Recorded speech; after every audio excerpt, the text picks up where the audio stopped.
Hi, this is Llyn Hunter, Llynhunter, storyboard artist and illustrator here.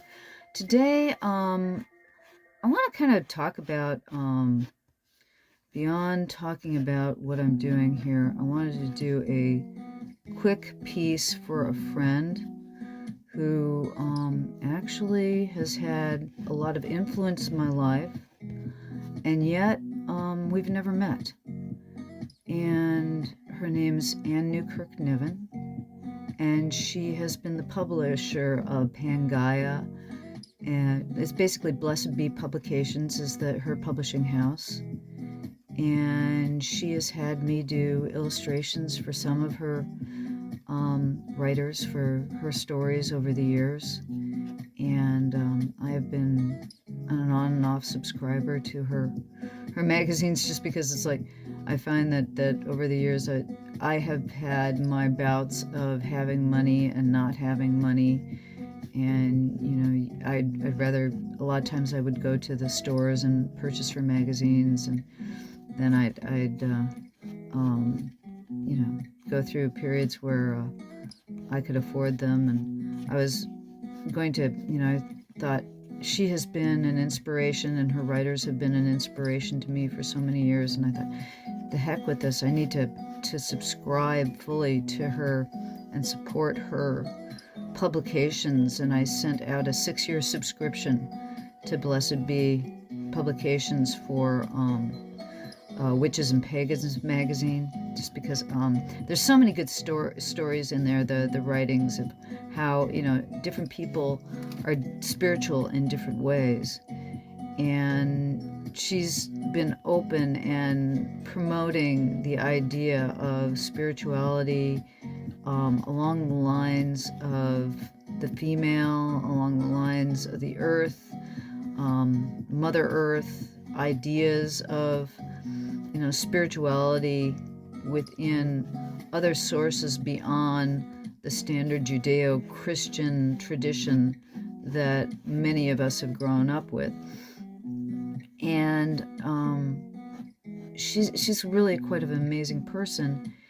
And after I sent out that subscription, I got a letter back today that said she's got cancer and liver disease, and she's planning to stop publishing and basically prepare for moving on to meeting Gaia personally. And I was kind of taken by this, and I'm not sure still how to handle the idea of someone dying. I've had both of my parents die. I'm on the side of I will someday soon pass. You can pass any day. It doesn't matter. You can die walking across the street. You can get hit by a truck. There are so many things that can happen to you in life that you're not expecting. But death is one of those things that we tend to not celebrate as we do life, because we don't want to be there. It's like life is what we know. Life is precious. Life is jubilant. It's good, it's bad, it's crazy. And in the crazy times that we're all experiencing right now, I realize how much that one letter from a person who I don't know very well, but who's been very influential in my life, who has contributed to my art, who has allowed me to be a part of her life, and yet I've never met her. And getting a handwritten note in the mail from her, basically saying that she's, she knows she's going, that, somebody like me who she's only known for a very short time, where, I'd send her a Christmas card, or I should say solstice card, because it's the holiday is around, it's just the time of giving in our year. And it's like I like to send out a solstice card or a greeting card on an annual basis, just to say to people, hey, I'm still alive. Here's something that I've enjoyed making. Have a piece of my artwork. And I've always sent one to Anne in respect that she, like I said, she's contributed to my artwork, my presence. I've had the pleasure of contributing to her publications, and I'm not sure how to handle the fact that, she's passing, and we're all going to pass. We're all going to die. I mean, we don't like to use the word death. We don't like to use the word dying. And it's like, how do you handle something like that? I didn't have to really handle, my first death was my grandparents. And it was something, my great-grandmother, when she died at 92, it's like she was still sitting at the window, and she'd always be there, and I didn't see her that often. So it affected me, but it didn't. And when my grandparents died, again, I wasn't close, but I was close enough. I don't think I've ever had, even my parents, when my parents passed, I'm oddly enough, when my parents passed, I had a feeling of relief, of lightness of obligation, because I was never allowed to feel badly towards my parents. That was something I wasn't allowed to do. And for them to be gone in my life literally was a relief to me. It was not an unhappy thing. And that's a sad thing to say, but it's truth. And the idea that Anne is leaving the earth is affecting me rather deeply, because here's someone who I've never met, who I've only corresponded to by brief letters. She sent me assignments in the mail, and I got to do wonderful pieces for her magazine, and I turned out some really fantastic pieces for her and her writers. But it's like when she sent this letter back, and I'm going, there are people in this world who they're touchstones to you, and you don't think, oh, that person is actually going to pass. And it's kind of affecting me. And one of the things, she knows she's passing. She knows she's going. She doesn't have any regrets, according to her letter. And the thing is, as she said, she's had a good run. It's a printer's thing, it's a publisher's thing. And I basically need to send her something to let her know that she's an important individual to me. And it's really funny. Like I said, right now it's hitting me harder than my parents, because, again, my parents did a lot of things. They meant to do the right thing, and it always came out the wrong way, because they were alcoholics, and that's it. They were Jekyll and Hydes. So I have troubles with their deaths were more of a relief. With Anne passing, here's somebody who has been putting out this amazing literature, helping people promote ideas and thoughts, and visionary. She's her own visionary, and somebody who's a woman who, in an age where people don't realize that women have not been able to spread their wings like this for so long. And she was a trailblazer by putting out a magazine about something that basically, women weren't allowed to be the center of a religion for so long, and looking at women as wise women, and of people who contribute to the furthering of nature and how nature and humankind interact together, and so many amazing more things like that that she would bring out to the people around her. So I wanted to do something small that maybe, you know, it's my version of handing her a bouquet of flowers. These are basically, I'm doing these are California bluebirds, and I have bluebirds in my yard. They're wonderful, jubilant creatures. They tend to mate in pairs. You always see the bluebirds in pairs. You always see a male and a female. Sometimes you'll see the third. You'll see the kid. So, and I'm one for threes. Three is a magic number. So I thought I'd do a circle of flying bluebirds for her that she could use, like maybe put the. I've got a frame for it, and I'll put it in the frame when I'm done. That maybe she can, you know, put next to her bed or what have you, you know, for her few days that she's got left, to brighten her and bring some bluebirds into her house. Maybe she's got bluebirds in her area. She's I think she's in Oregon. But the bluebirds are always, they're active and intelligent, and they're little hunters that they'll sit high on a wire and they'll dive down and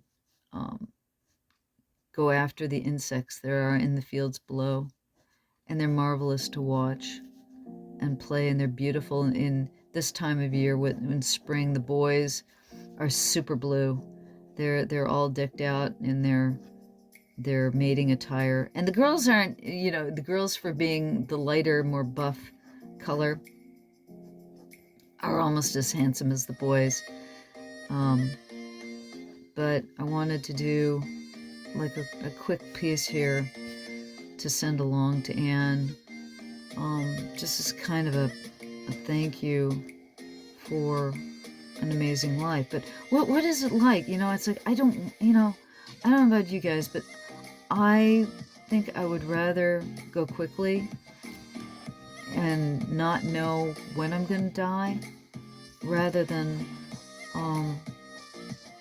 you know that it's coming, but, you know, I don't know whether she's going to be able to choose when she gets to say goodbye, because with, you know, wherever she is, there are a lot of places still where you're not allowed to say when you go, because it's illegal to commit, you know, it's to say, okay, I'm done, I've run my course, and now I'm going to say goodbye.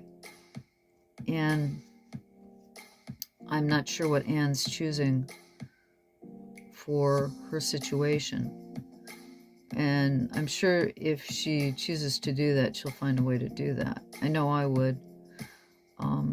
But it's really tough, you know. How do you say to somebody who you barely really know, that they've meant a lot to you, and that, you know, it's really strange. How many people in your lifetime will you meet for a few moments, but they meant the world to you? I know that sometimes people feel like that with fandom, you know, when somebody has a musician in their life, who that musician or that artist has touched their lives. I remember the two artists in my life that have died in my lifetime, that I literally broke down crying when I knew they were dead. The first one was Jim Henson, because he died rather young, or at least I thought he did. And I remember exactly where I was when he passed, because I realized how much one individual had played in my life when it came to his artistry and artwork. The fact that how many kids he had taught, how many children were able to read, how many people understood, you know, basic concepts of friendship and sorrow and understanding, because, Jim Henson had been alive in the world. The other one that I literally broke down crying was Dr. Seuss, Theodore Geisel. Again, it's like these are people who you don't know their personalities, you don't know who they were, and yet they were alive while you were alive, and they did something amazing for you. And then when you heard that they were passing, or that they had passed, it really affected you in ways that you weren't expecting it to affect you. And here's Anne, who, like I said, we've never met. I have never met this woman. We like I said, have brief correspondence by mail, by email. Like I said, I've done a couple of, actually some of the best, I did some amazing illustrations for her magazine. They were fun. I mean, it would be any time that I worked for Anne, it was always just a ball to illustrate any of her writers' works. And the thing is that her magazines were always, like I said, full of interesting and entertaining articles. If you can go online, Blessed Be Publications, they still have back issues. I don't know if, whether anybody will be sending those through after she passes, but like I said, I was kind of dumbfounded. You don't expect, there are people in your life, it's kind of like Neil Peart is one of my favorite lyrical poets. He was the drummer and lyricist for Rush, and one of my favorite of his works and Rush's works is a song called Roll the Bones. And it really is one of my own personal favorite thoughts on life. And Neil wrote one of the best lines ever. He said, we are only immortal for a limited time. It's part of the chorus. And it really is true. There's that point in your life when you realize you are not immortal anymore. And around 60, I'm pushing 65. I'll be 65 in June. You hit 60, and I say you're hitting the age of death, because, mind you, like I said, you can always get hit by a car or something, but the age that you really start looking at, okay, this is up until about 200 years ago, if you got past 60, man, you were old. In European terms, because most people would be dead by disease before then. So it's like, again, the people are pushing the vaccine problem. It's like, please take your vaccinations.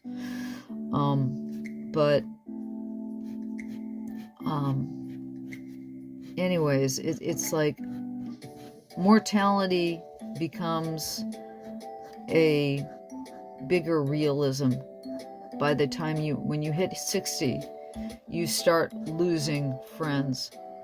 And it's like, Anne's one of those people, and Pangaea and the amazing magazines that she has turned out, it's like, oh, those will always be there. No. And so here's the thing too, always look at the standpoint that there's a great writing for samurai called Budo Shoshinshu, where the very first rule of the 16th century, or was the 17th century samurai, was live every day as if it were your last. Because you don't know if you're going to wake up in the morning. You don't know what's going to happen to you. If every day when you wake up, you live it as it's going to be the last day of your life, every day is precious. And it's like every day should be precious, whether it's good, bad, or indifferent. Every day should be a precious day, and every day is an opportunity to make that day the most amazing day of your life. And even when you're doing the most mundane things in the world, you can make that day a bit better. And if anything, that a friend's passing or a friend's, the idea that you can't do anything to stop that friend's passing. Somebody's been told they've got cancer and it's inoperable. What do you do with that? I mean, it's like, what do you do with that? That is so, it's like, we're not supposed to talk about this stuff because it makes us sad, or you're going to embarrass somebody, or find me something. But that's what it is with the idea of passing that. And even then, like I said, we can't get around calling it passing. We can't say death, dying. You're not going to be here. You're mortal. I personally do not subscribe to the Christian belief that, you want to believe there's an afterlife. Okay, that's fine with me. But I'm a big one for, all that I know of is the here and now. I don't know anybody who's come back. I haven't ever, it's the Houdini thing. Houdini spent his life, if you know about the magician, Harry Houdini. He was an escape artist, and he spent his entire life trying to find out if there really was an afterlife. And there were all kinds of people during his lifetime who were doing seances and trying to find out if, in fact, or, trying to touch the quote-unquote other side. And, you can believe anything that you want to believe, because belief is a wish that you want to come true, because there's no way that you can, if it's just a belief, it doesn't have any basis in fact. And every day there's a brilliance to every day, and you've got to hold that brilliance. And like I said, trying to deal with death is going, okay, this is the one place, the step beyond that nobody knows what's on the other side. And there might be nothing at all. There might be everything. My standard line is that we're all part of the universe. We came from the universe. We'll go back to the universe. Carl Sagan was a big one with we're all star stuff. Every single molecule in your body was formed in a star somewhere at some time in the long backspace of the universe. We're all stars. My body, your body, everybody's body is made up of stars. We're all pieces of the center of the universe. And it's been a long time coming before I say that, being human means, the universe being able to look at its own belly button. And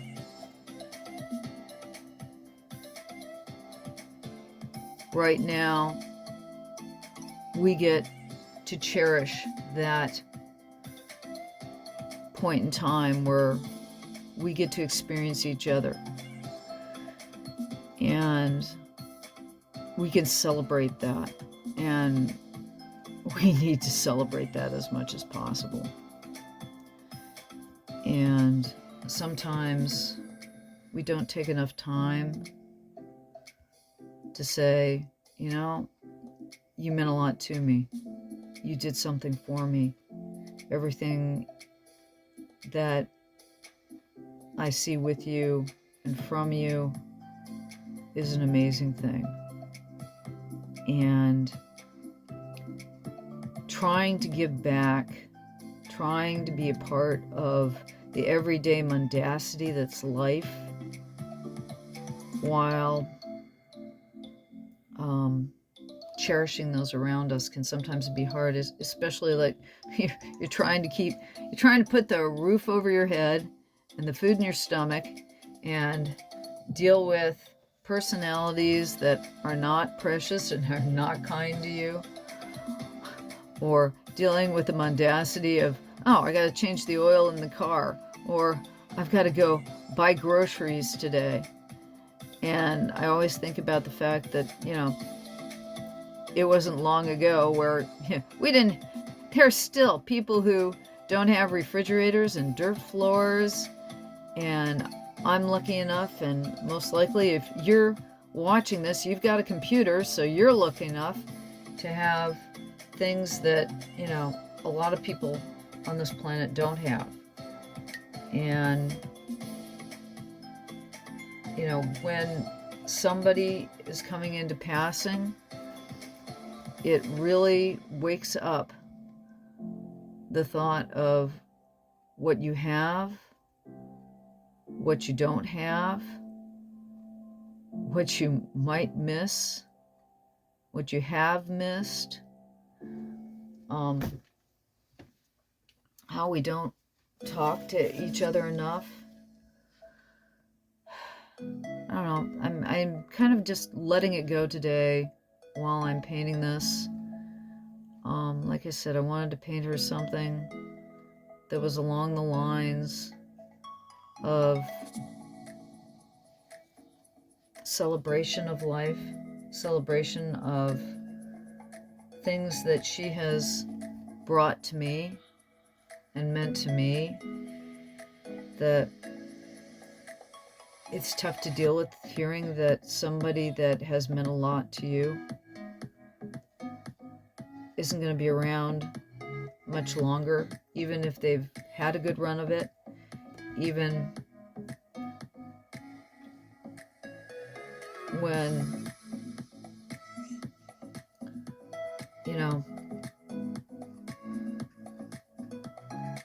I've got some other friends, it's like as we're all getting older, I realize too that, this is going to happen more and more. I'm going to have more and more friends that I'm going to hear, so-and-so passed.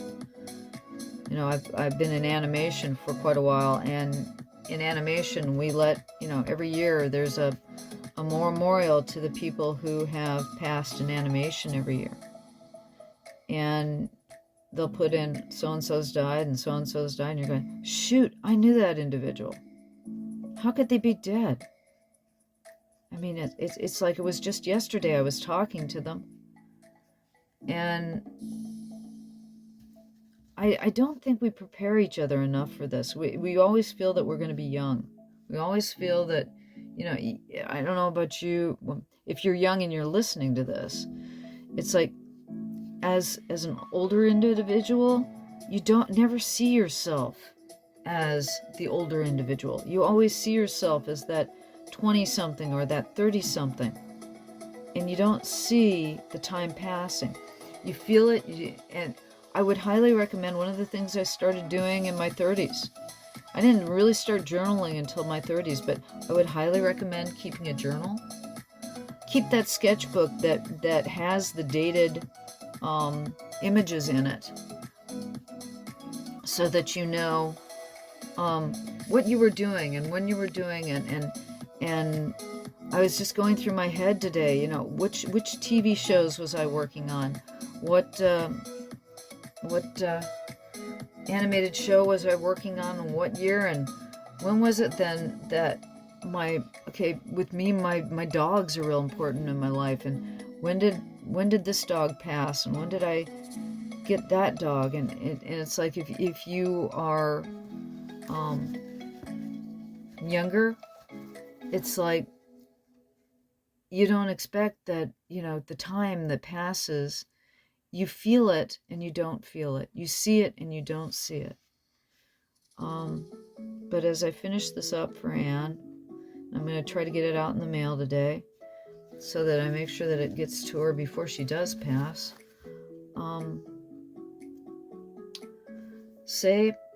Give a big hug to your, your closest friend. Let them know how much you care about them. Take it some time. I've given you some ideas. Think about death, because not that it comes to all of us, but it comes when times when you're least expect it. My nephew, Taylor, got pancreatic cancer in his 30s, and he died. And I've got two nieces and a nephew, or great nieces and a nephew, who don't have a dad now because he was taken by a sudden bout of cancer. And how do they deal with that? I can't even imagine. And we say, go see therapists or what have you, but what do therapists really do with something like this too? But anyways, thank you for stopping by. Thank you for listening to me rant about my ideas on death and how to deal with it. This is one of the ways I'm dealing with it. Draw or paint something. I'm thinking on Anne. I'm hoping that the rest of the time she has on this planet is great. She has given me some amazing time on this planet. Go check out Blessed Bee Publications. Check out some of the articles that have been written from her editorials, from her friends, from the things that she's done over the years. And thanks for stopping by. I really appreciate it. Something different next week, okay? Thanks for stopping by again. Llyn Hunter, LLYNHUNTER.